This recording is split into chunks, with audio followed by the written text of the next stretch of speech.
Today it's important for us to say that a regulatory step has been taken, clarified, cleared, and this opens pathways for import in technically any of the modalities that you are referring to. Let's wait and see how this opportunity is to be used and will be used for importing vaccines into our country. Thank you. No, there will be no need for bridging study. That has been already clarified. This modification in our regulation happened several weeks ago. So no, उनको कोई bridging trial नहीं करना होगा. पहली 100 doses को जिनको मिलेगी उनको वॉच करेंगे. बिल्कुल क्लियर पाथ हो गया है इस वैक्सीन को देश में आने के लिए. इसका 7 मंथ्स तक जो स्टोरेज है वो -25 से -15 तक होता है. तो आप ये 20 डिग्रीज ले लीजिए. So medium term storage is at -20, the range being -25 to -15.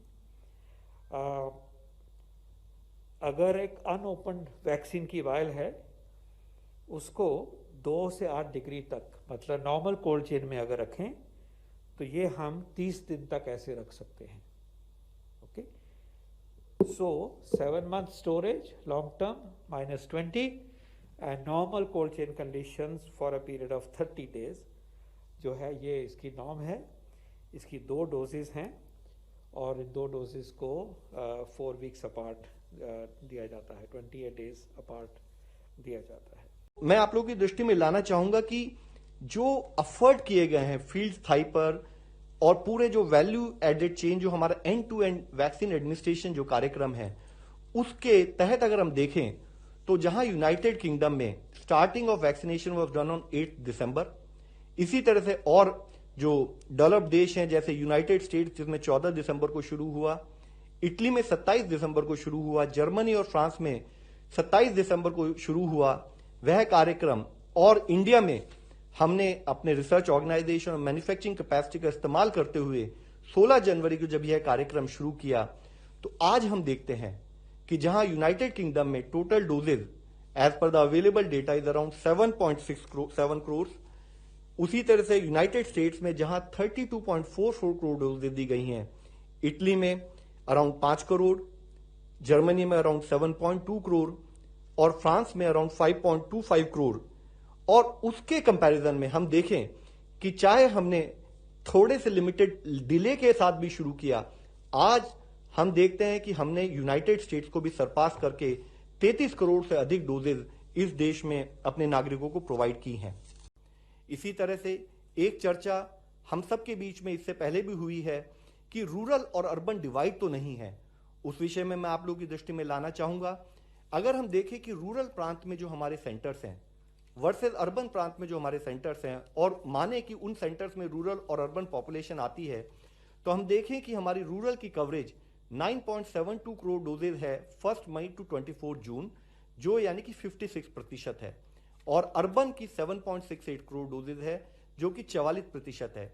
तो यहां हम आपके द्वारा सबसे रिक्वेस्ट करना चाहेंगे, जैसे रूरल प्रांत में हमारी ये डोजेज हमारे वैक्सीनेशन कार्यक्रम चल रहा है उसी तरह से सुचारू रूप से चलता रहे, क्योंकि हमारी काफी देश की जनसंख्या ग्रामीण प्रांतों में रहती है, हम उनको भी उसी सुचारू रूप से कवर करना चाहते हैं.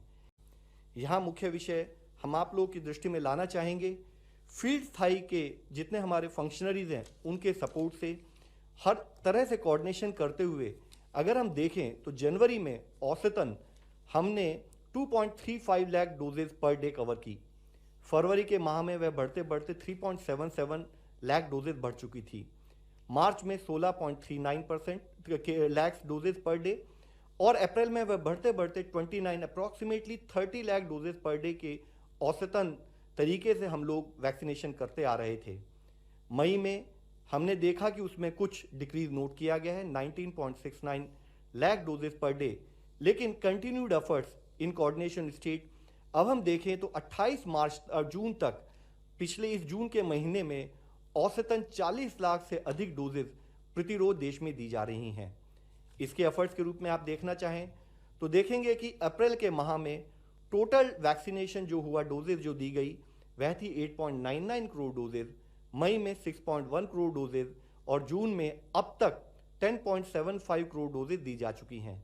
अगर हम जब हमने नई पॉलिसी जो माननीय प्रधानमंत्री जी के आदेश अनुसार, जिसमें कि 75% डोजेज स्टेट को गवर्नमेंट ऑफ इंडिया के द्वारा फ्री दी जाती हैं, उसके समय से नोट करें तो हम देखते हैं कि औसतन 57.68 लाख डोजेज हम डेली देश में प्रोवाइड कर पा रहे हैं।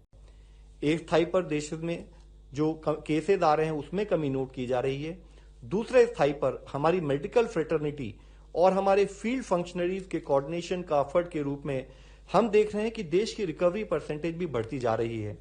जहां 3 मई के समय पर देश में ओवरऑल रिकवरी परसेंटेज 81.8% थी, 20 जून को वह 96.3% थी और नेक्स्ट 9 डेज में भी हमने उसमें बढ़ोतरी नोट की है और वह बढ़ते बढ़ते 96.9% हो चुकी है। हम यही स्टेट्स के साथ मिलकर एफर्ट करते हैं कि हमारा फोकस क्लिनिकल मैनेजमेंट और सीमलेस हॉस्पिटलाइजेशन पर बना रहे ताकि इस रिकवरी परसेंटेज को हम और बढ़ा सकें। 7 मई के समय पर देश में काफी अधिक संख्या में केसेस नोट किए गए थे। ऑन ए डेली बेसिस 4,14,000 के करीब केसेस देश में उस समय रिपोर्ट हुए थे। उसके बाद से कंटिन्यूड एफर्ट्स ऑन कंटेनमेंट, हम पा रहे हैं कि वह फिगर घटते घटते अब अगर हम पिछले 24 घंटे का डेटा लें तो पाते हैं कि मात्र 37,566 केसेस देश में रिपोर्ट हुए हैं और ये कंटिन्यू डिक्लाइन बना हुआ है। यानी कि जो रिपोर्टेड पीक थी देश में, उससे 91% केसेस में हमने डिक्लाइन नोट किया है। पिछले कुछ हफ्तों से कंटिन्यूड बेसिस पर देश में जो केसेस है उसमें कमी नोट की जा रही है। जहां एक स्थाई पर 5 से 11 मई वाले हफ्ते में 3,87,000 एवरेज केसेस देश में डेली रिपोर्ट हो रहे थे, वह अब घटते घटते 48,434 केसेस हो चुकी है। अगर हम देखें कि पिछले हफ्ते के कंपैरिजन में इस हफ्ते कितना डिक्रीज हुआ है तो उसमें भी यह डिक्रीज की एक औसत परसेंटेज बनी हुई है और हमने पिछले एक हफ्ते में 17% decrease in average daily new cases reported देखा है।